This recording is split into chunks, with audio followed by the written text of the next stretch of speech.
नमस्कार प्यारे विद्यार्थियों। पिछली कक्षा में हम हल संधि के बारे में चर्चा कर रहे थे और हमने हल संधि की परिभाषा तथा हल संधि के भेदों के बारे में हमने चर्चा कर ली थी। अब देखिए, अब हम जो हल संधि का जो पहला भेद है इष्टुत्व संधि। कौन सी संधि? इष्टुत्व संधि। तो अब हम इष्टुत्व संधि के बारे में चर्चा करते हैं। तो देखिए, आज का हमारा जो प्रकरण है वो है इष्टुत्व हल संधि। इष्टुत्व हल संधि। हल का मतलब क्या होता है? व्यंजन। हम व्यंजन संधि के बारे में चर्चा कर रहे हैं। और जब किसी व्यंजन वर्ण का किसी व्यंजन अथवा स्वर वर्ण के साथ मेल होता है तो वहाँ पर व्यंजन संधि होती है, व्यंजन या हल संधि होती है। और हल संधि के सामान्यतः 7 भेद होते हैं जिनको मैंने आपको पिछली वीडियो में लिखाया था। तो पहला भेद है वो कौन सा है? इष्टुत्व हल संधि। कौन सा है? इष्टुत्व हल संधि। तो देखिए, इष्टुत्व हल संधि की परिभाषा क्या होती है? इष्टुत्व हल संधि। इष्टो, इष्टुना, इष्टु, इष्टो, इष्टुना, इष्टु। देखिए, ये जो सूत्र है, इस सूत्र में आपको 3 पद दिखाई दे रहे हैं। कितने पद दिखाई दे रहे हैं? 3। एक तो है इष्टो, एक है इष्टुना और एक है इष्टु।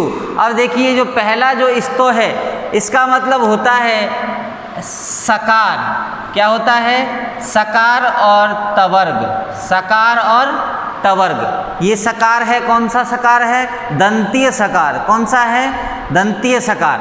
दूसरे पद में दे रखा है इष्टु। तो इस वाले से का मतलब होता है ये वाला तालव्य सकार और चू का मतलब होता है चवर्ग। चू का मतलब क्या होता है? चवर्ग। समझ में आया? उसके बाद भी वही तालव्य सकार और चवर्ग। तालव्य सकार और चवर्ग। अब देखिए, ये जो नियम, जो इष्टो, इष्टुना, इष्टु जो नियम है, यह नियम इष्टुत्व संधि की परिभाषा बताता है और कहता है कि यदि सकार और तवर्ग, दंतीय सकार और तवर्ग का योग तालव्य सकार और चवर्ग के साथ होता है तो दंतीय सकार के स्थान पर तालव्य सकार और चवर्ग के स्थान पर तवर्ग के स्थान पर क्या वर्ग हो जाएगा? चवर्ग आदेश हो जाता है। तो वहाँ पर कौन सी संधि होती है? वहाँ पर इष्टुत्व हल संधि होती है। समझ में आया? तो लिखिए इसकी परिभाषा। शकार तवर्गयो, शकार तवर्गयो, शकार सकार चवर्गाभ्याम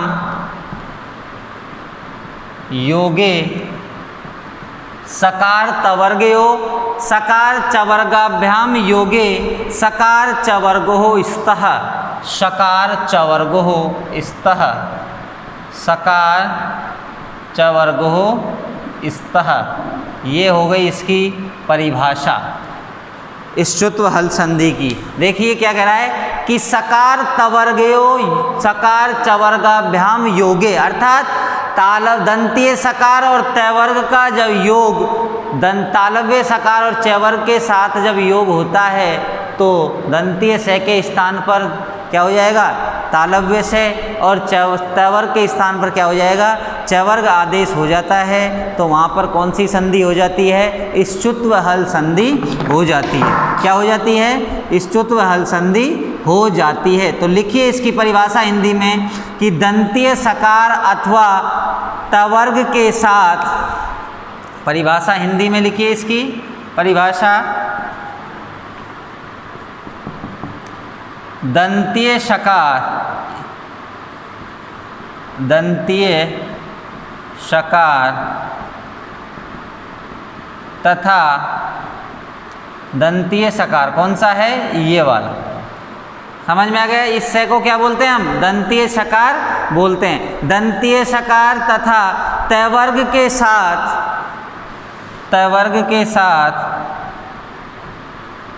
त वर्ग के साथ।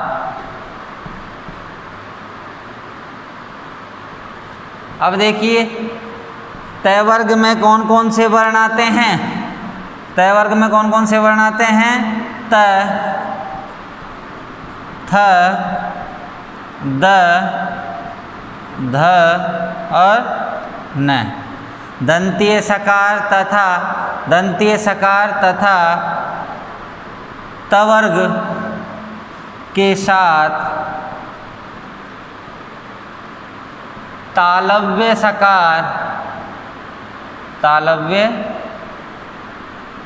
सकार व च वर्ग का योग होने पर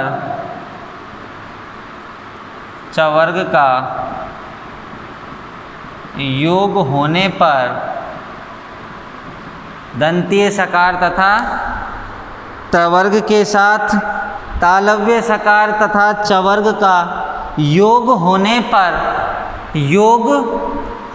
पर या च वर्ग के किसी भी वर्ण का मेल होने पर। च वर्ग में कौन कौन से वर्ण आते हैं? च, छ, ज, झ और ये वर्ण कौन किस वर्ग में आते हैं? च वर्ग में आते हैं। तो दंतीय सकार सलेट वाला स तथा त वर्ग के साथ तालव्य सकार तथा च वर्ग के किसी वर्ण का मेल होता है तो या मेल होने पर च वर्ग के किसी भी वर्ण का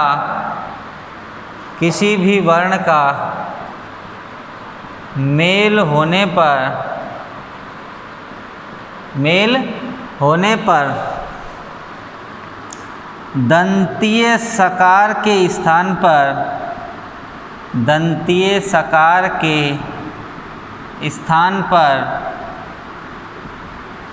तालव्य सकार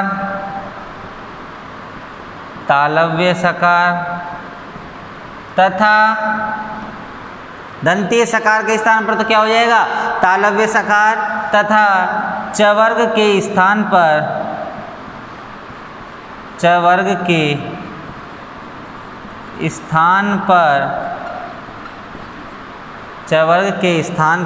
सॉरी त वर्ग के स्थान पर च वर्ग हो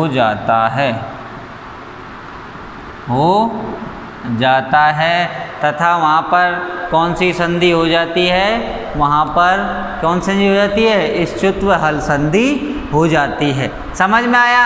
इस्तो, इश्चुना, इश्चु जो सूत्र है, यह सूत्र कहता है कि जब दंतीय सकार और त वर्ग का योग तालव्य सकार और च वर्ग के साथ होता है तो वहाँ पर दंतीय सकार के स्थान पर तो तालव्य सकार हो जाएगा और त वर्ग के स्थान पर कौन सा वर्ग आदेश हो जाएगा? च वर्ग आदेश हो जाता है। तो वहाँ पर संधि कौन सी होती है? इश्चुत्व हल संधि होती है। देखिए जैसे परिभाषा संस्कृत में लिखाई आपको ऊपर, उसके बाद हिंदी में। अब देखिए जैसे ये है कौन सा? दंतीय सकार है। कौन सा सकार है? दंतीय सकार है। और दंतीय सकार का जब योग, दंतीय जो सकार है तो ये कौन सा सकार है? दंतीय सकार है। दंतीय सकार तथा त वर्ग, और त वर्ग में कौन कौन से वर्ण आते हैं? त, थ, द, ध और न। समझ में आया? ये त वर्ग के वर्ण हैं। तो जब इन वर्णों का योग जब क्या हो जाता है? इस तालव्य सकार तथा च वर्ग, च, छ, ज, झ और य, इनके साथ होता है। अर्थात इधर जब ये वर्ण होंगे और प्लस के बाद वो वर्ण होंगे, इधर तो क्या होगा? दंतीय सकार होगा। और दंतीय सकार का योग यदि इन वर्णों में से किसी के भी साथ हो जाए तो दंतीय सकार के स्थान पर क्या हो जाता है? ये तालव्य सकार हो जाता है। देखिए इस वाले स के स्थान पर ये वाला स हो जाएगा। शरीफा वाला से, सलेट वाले से के स्थान पर क्या हो जाएगा, शरीफा वाला से। ये तालव्य है, ये दंती है, और एक षटकोण वाला होता है, उसको हम क्या बोलते हैं, मूर्धन्य सकार बोलते हैं। क्या बोलते हैं, मूर्धन्य सकार। तथा इस तवर्ग के स्थान पर कौन सा वर्ग हो जाएगा, चवर्ग। तो तवर्ग में 5 वर्ण हैं, पहला वर्ण तय, दूसरा थ, तीसरा द, चौथा ध और पांचवा न। ऐसे ही चवर्ग में भी 5 वर्ण है, तो तय के स्थान पर तो चवर्ग का पहला वर्ण होगा कौन सा, च। थ के स्थान पर चवर्ग का दूसरा वर्ण हो जाएगा कौन सा, छ।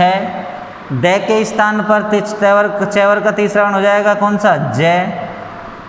ध के स्थान पर चौथा हो जाएगा च, छ, ज और झ। और न के स्थान पर क्या हो जाएगा, ञ। ये वर्ण हो जाता है तथा वहाँ पर संधि कौन सी हो जाती है, वहाँ पर इश्चुत्व हल संधि हो जाती है। कौन सी संधि हो जाती है, इश्चुत्व हल संधि हो जाती है। समझ में आई परिभाषा। तो इश्चुत्व हल संधि के बारे में हम पढ़ रहे हैं, इसकी परिभाषा है सकार तवर्गियो सकार चवर्गाभ्याम योगे, अर्थात दंतीय सकार और तवर्ग का जब योग तालव्य सकार और चवर्ग के साथ होता है तो सकार चवर्गो स्तः, तो दंतीय सकार के स्थान पर तालव्य सकार और तवर्ग के स्थान पर क्या हो जाता है, चवर्ग आदेश हो जाता है। तो वहाँ पर संधि कौन सी हो जाती है, हल संधि, इश्चुत्व हल संधि हो जाती है। कौन सी हो जाती है, इश्चुत्व हल संधि हो जाती है। तो ये इसकी क्या हुई, परिभाषा हुई। अब देखिए उदाहरण, अब उदाहरण देखिए, जैसे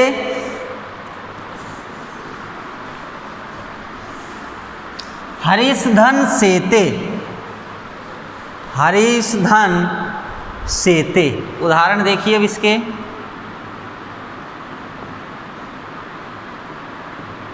हरीश धन सेते, पहला उदाहरण है हरीश धन सेते। अब इधर देखिए, अब यहाँ पर अंतिम जो व्यंजन है कौन सा है, दंतीय सकार है, कौन सा है, और उधर कौन सा है, उधर तालव्य सकार है। तो दोनों क्या है, व्यंजन वर्ण है। तो जब व्यंजन वर्ण का व्यंजन वर्ण के साथ मेल होता है तो संधि कौन सी होगी, व्यंजन होगी। अब व्यंजन में कौन सी होगी, इश्चुत्व होगी। कैसे होगी, तो देखिए अभी हमने परिभाषा पढ़ी थी, तो इश्चुना इश्चु, वो कहता है कि यदि दंतीय सकार का योग, दंतीय सकार का मेल तालव्य सकार के साथ होता है तो परिवर्तन हमको किसके स्थान पर करना है, दंतीय सकार के स्थान पर करना है।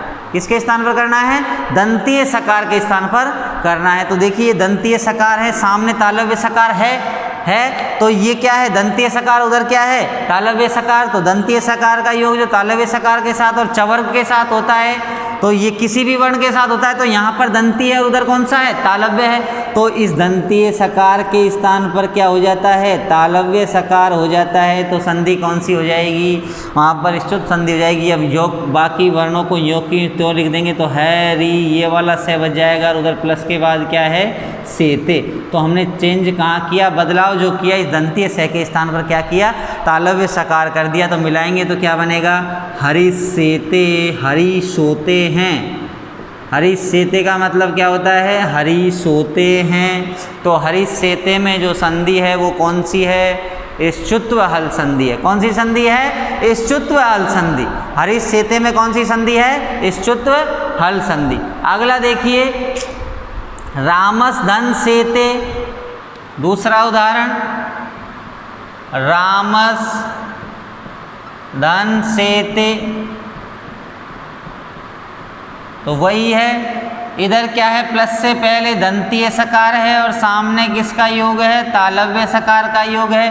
तो परिवर्तन हमको किसके स्थान पर करना है, दंतीय सकार के स्थान पर। तो क्या हो जाएगा, दंतीय सकार के स्थान पर तालव्य सकार हो जाएगा। अब इधर देखिए, अगर यहाँ पर तवर्ग का से नहीं होता, यहाँ पर तवर्ग का कोई सा भी वर्ण होता, तो उस तवर्ग के वर्ण के स्थान पर हम क्या करते, चवर्ग का वर्ण कर देते। यदि यहाँ पर तवर्ग का तीसरा अक्षर होता तो यहाँ पर हम चवर्ग का क्या कर देते, उसके स्थान पर तीसरा अक्षर कर देते। यहाँ पर ये दंतीय सकार है, तो दंतीय सकार के स्थान पर तो क्या होगा, तालव्य सकार ही होगा।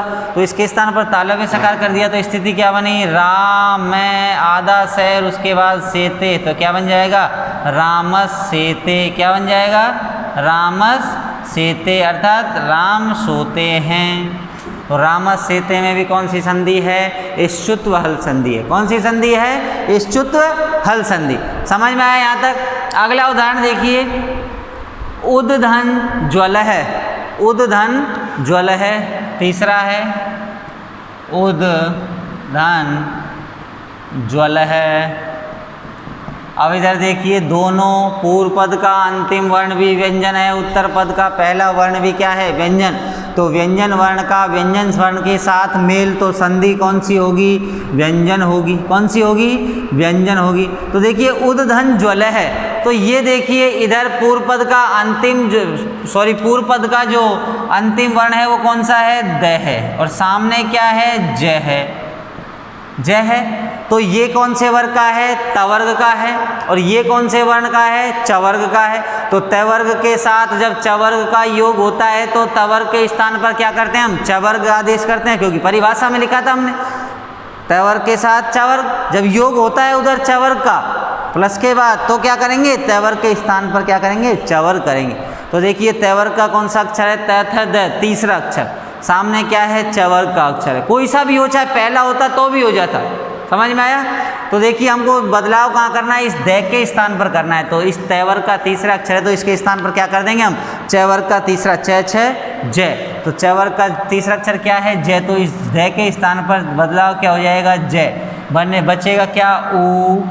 ज आधा रहेगा, उसके बाद क्या है? ज्वल है। मिलाएंगे तो क्या बन जाएगा? उज्ज्वल है। क्या बन जाएगा? उज्ज्वल है। तो ये उज्ज्वल होता है शुद्ध।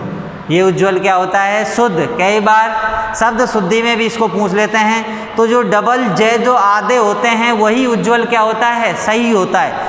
और कई बार इसके बाद ऑप्शन में भी मिल जाते हैं हमको, उज्ज्वल है। क्या मिल जाता है? उज्ज्वल है, ये सही है, या फिर उज्ज्वल है, ये सही है। तो सही कौन सा वाला है? जो दो जय जिसमें आधे दिखे वही उज्ज्वल क्या है? सही है। और इसमें संधि कौन सी है? इसमें इश्चुत्व संधि है। कौन सी संधि है? इश्चुत्व संधि है। समझ में आया यहाँ तक? ठीक है। अब देखिए यज धन ने, अगला उदाहरण देखिए, यज धन ने। चौथा उदाहरण है यज धन न है। अब इधर देखिए, अभी हमने पढ़ा था कि दंतीय सकार और तवर्ग का योग तालव्य सकार और चवर्ग के साथ होता है तो बदलाव होता है, दंतीय स के स्थान पर तालव्य और तवर्ग के स्थान पर चवर्ग। अब इधर देखिए, पूर्व पद का अंतिम व्यंजन क्या है? ज है। क्या है? ज। और उधर क्या है? न है। उधर क्या है? न है। तो इधर देखिए ये कौन से वर्ग का है? ज। चवर्ग का है। तो चवर्ग का ये रहा। उधर क्या है? तवर्ग का न है। तो तवर्ग का न चाहे इधर हो चाहे इधर हो, हमको बदलाव किसके स्थान पर करना है? इस ज के स्थान पर नहीं करना है, हमको तो तवर्ग के वर्ण के स्थान पर करना है। किसके स्थान पर करना है? तवर्ग के स्थान पर। तो तवर्ग का ये रहा न, दिख रहा है ना? तवर्ग का न दिख रहा है। तो देखिए हमको बदलाव अब इसके स्थान पर करना है। तवर्ग का न है, इसके स्थान नहीं, तो तवर्ग के स्थान पर चवर्ग होता है। तो चवर्ग का पांचवा अक्षर कौन सा होता है? च छ ज झ ञ। कौन सा होता है? ञ। तो इस न के स्थान पर क्या हो जाएगा? ञ हो जाएगा। क्या हो जाएगा?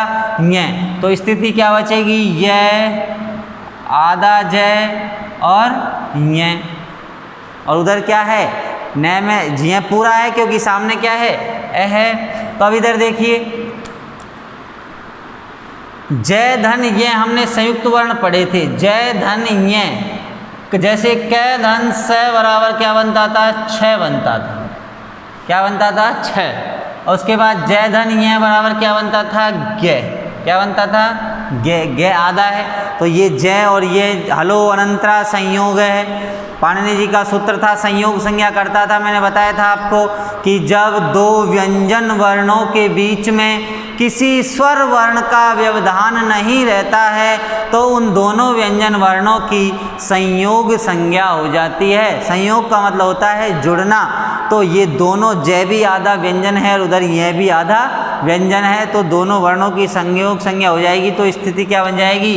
यज्ञ है, क्योंकि य के बाद आधा स्वर है उधर है, तो क्या बन जाएगा? यज्ञ है। तो यज्ञ में जो संधि है वो कौन सी संधि है? इश्चुत्व हल संधि। कौन सी संधि है यज्ञ में? इश्चुत्व हल संधि। समझ में आया यहाँ तक? क्योंकि ये तैवर का वर्ण है न, तो इस तैवर के वर्ण के स्थान पर हमने चेंज क्या किया, चैवर का 5वां अक्षर यह कर दिया। तो ये जय है, यज जय आधा है, और जय और आधा ये बराबर क्या बन जाता है, गे बन जाता है। और उसके बाद न में क्या था, अंतिम स्वर था, पूरा था न, तो इस ये में भी स्वर ए मिल जाएगा, तो जय ध ये गे आधा रहेगा, उसमें बाद स्वर मिल जाएगा, तो क्या बनेगा, यज्ञ है। तो यज्ञ में संधि कौन सी है, यज्ञ में संधि है इश्चुत्व व्यंजन संधि। कौन सी है, इश्चुत्व व्यंजन संधि। समझ में आया यहाँ तक। अगला देखिए, सतधन चरित्र है, 5वां उदाहरण, सतधन चरित्र है, सतधन चरित्र है। अब इधर देखिए, पूर्व पद का अंतिम वर्ण कौन सा है, आदात है, और उधर पूर्व उत्तर पद का पहला वर्ण च है। कौन सा है, च। तो तैवर का योग चैवर के साथ हो रहा है, बिल्कुल हो रहा है। तो हमको बदलाव करना है तैवर के स्थान पर, तो ये तैवर का पहला अक्षर है, इसके स्थान पर क्या हो जाएगा, चैवर का पहला अक्षर च हो जाएगा। स्थिति क्या बनेगी, स च इधर ही है, और उधर क्या है, चरित्र है। क्या है, चरित्र है। मिलाएंगे तो क्या बन जाएगा, सच्चरित्र है।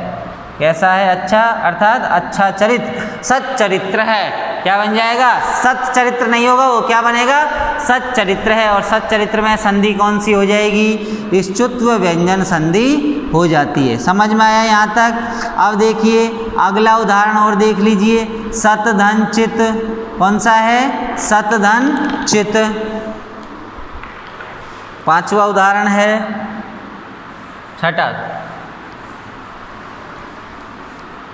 छठा उदाहरण देखिए, सतधन चित, सतधन चित। अब इधर देखिए, पूर्व पद का अंतिम व्यंजन कौन सा है, तय। उधर क्या है, च।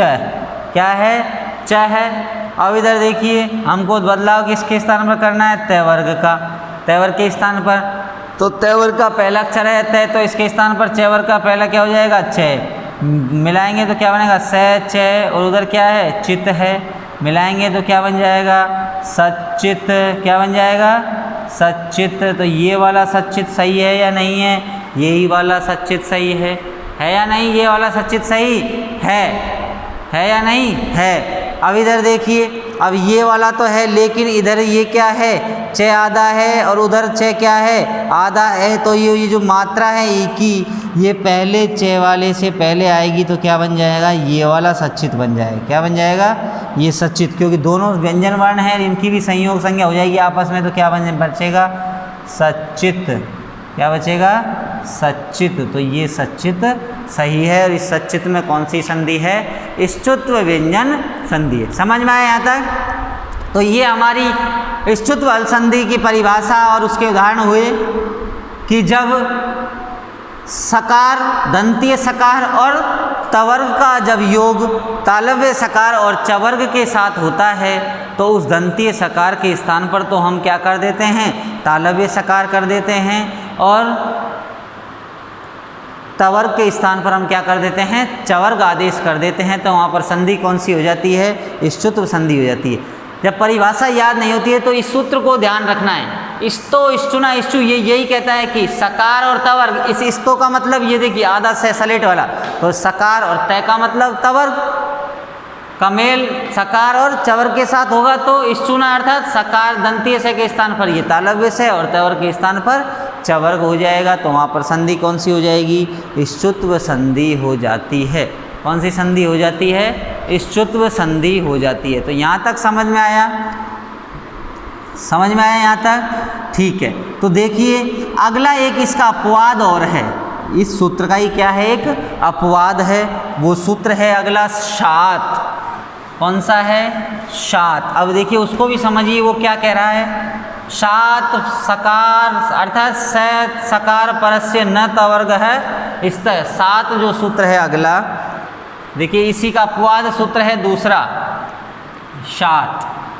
कौन सा है, सात। अभी तो हमने पढ़ा था इस्तो, इष्टुना, इष्टु। अब अगला सूत्र है शात। ये कहता है सात परस्य तवर्गस्य इष्टुत्वम न स्यात्। ये क्या कह रहा है, सात परस्य सात परस्य अर्थात तालव्य सकार के परे, सात परस्य तवर्गस्य इष्टुत्वम न स्यात्, इष्टुत्वम न स्यात्। ये इस्तो इष्टुना इष्टु का अपवाद सूत्र है।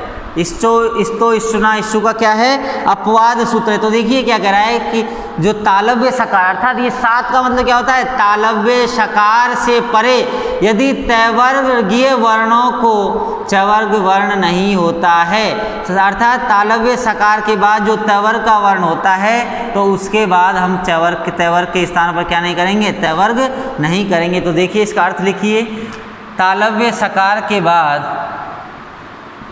शकार के बाद अर्थात तालव्य सकार के बाद तय वर्ग के वर्णों को इष्टुत्व कार्य नहीं होता है, इष्टुत्व कार्य नहीं होता है। अब देखिए इस सूत्र को बनाने की जरूरत क्या पड़ी? ये कह रहा है कि तालव्य सकार के बाद यदि तवर्ग का वर्ण आए तो वहाँ पर हम तवर्ग के स्थान पर चवर्ग नहीं करेंगे। क्या नहीं करेंगे? तवर्ग के वर्ण के स्थान पर चवर्ग नहीं करेंगे। समझ में आया? अब क्यों नहीं करेंगे? तो देखिए जैसे ये इधर, जैसे का मतलब देखिए, जैसे ये सकार आ जाए तालव्य और इसके बाद त, थ, द, ध और न ये वर्ण आ जाए, समझ में आ गया ना? तालव्य सकार के बाद यदि ये वर्ण आ जाए तो हम इन वर्णों के स्थान पर कोई परिवर्तन नहीं होगा, कोई परिवर्तन नहीं होगा। परिवर्तन क्या होगा? होगा क्या? नहीं होगा, कोई परिवर्तन नहीं होगा। समझ में आया? क्योंकि परिवर्तन तो जब होता जब यहाँ पर क्या होता?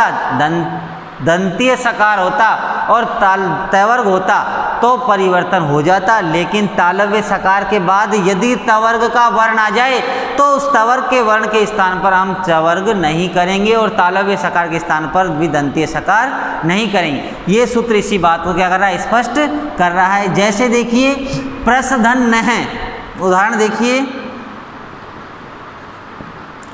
प्रसधन प्रसधन न और दूसरा है विषधन न, विषधन न। तो इधर देखिए ये क्या है? तालव्य सकार है, उधर के बाद क्या है? तवर्ग का वर्ण है। तो अगर ये इधर होता तवर्ग और इधर तालव्य सकार होता तो हो जाता, लेकिन ये क्या है? तालव्य सकार उसके बाद तवर्ग का वर्ण है। तो सात सूत्र क्या कह रहा है कि सात परस्य तवर्गस्य इष्टुत्वम न स्यात्, अर्थात तालव्य सकार के बाद तवर्ग के वर्णों को इष्टुत्व कार्य अर्थात चवर्ग ना कार्य नहीं होता है। तो यहाँ पर हम इस्तो इष्टुना इष्टु से क्या नहीं करेंगे? इस से के स्थान पर क्या नहीं करेंगे? दंतीय स नहीं करेंगे। तो क्या बन जाएगा हमारा? ये प्रश्न ही रहेगा। क्या रहेगा? प्रश्न है। और उधर क्या हो जाएगा? विष्ण है। तो प्रश्न है और विष्ण है में भी संधि तो कौन सी है? इष्टुत्व संधि है, लेकिन ये क्या है? अपवाद। क्या है? अपवाद। समझ में आया यहाँ तक? तो ये हमारी हुई इष्टुत्व व्यंजन संधि। अब व्यंजन संधि का इष्टुत्व के बाद जो अगला भेद है वो कौन सा है? इष्टुत्व व्यंजन संधि। कौन सी संधि है? इष्टुत्व व्यंजन संधि। वो भी सेम इष्टुत्व की तरह है, उसमें केवल वर्ग परिवर्तन करना है हमको। क्या करना है? वर्ग परिवर्तन। तो अगली हेडिंग डालिए इष्टुत्व व्यंजन संधि। ये इष्टुत्व थी, अब कौन सी है? इष्टुत्व व्यंजन या हल संधि। दूसरा भेद है हल संधि, और इसके लिए नियम है इष्टुना इष्टु, इष्टुना इष्टुः। वहाँ पर था इष्टुना इष्टु और यहाँ पर क्या है? इष्टुना इष्टुः। समझ में आया? तो देखिए ये कह रहा है कि इष्टो इष्टुना इष्टु। अगला भेद है व्यंजन संधि का इष्टुत्व व्यंजन संधि। उसके लिए सूत्र है इष्टुना इष्टु, अर्थात इष्टुना का मतलब क्या होता है? ये होता है मूर्धन्य शकार और टू का मतलब होता है टवर्ग। समझ में आया? उस सूत्र का क्या है, उस सूत्र में इस्तो नाम कहता था कि ये सकार और तवर्ग का जब योग तालव्य सकार और चवर्ग के साथ होता है, समझ में आया? तो देखिए इस सकार के स्थान पर दंती है तो तालव्य सकार हो जाता है, तवर्ग के स्थान पर चवर्ग हो जाता है, तो संधि कौन सी हो जाएगी? ष्टुत्व हो जाएगी। पहला वे ष्टुत्व में कुछ नहीं है, ये कह रहा है कि ष्टुत्व में तो सकार और चवर्ग के साथ होता है, लेकिन ष्टुत्व में कहता है कि ये दंतीय सकार और तवर्ग का जब योग इस मूर्धन्य सकार और टवर्ग के साथ होता है, तो इस दंतीय सकार के स्थान पर मूर्धन्य से और तवर्ग के स्थान पर क्या कर देंगे? हम टवर्ग कर देंगे, तो वहाँ पर कार्य संधि कार्य कौन सा हो जाएगा? ष्टुत्व संधि हो जाएगी। कौन संधि हो जाएगी? ष्टुत्व संधि हो जाएगी। समझ में आया यहाँ तक? ठीक है, तो देखिए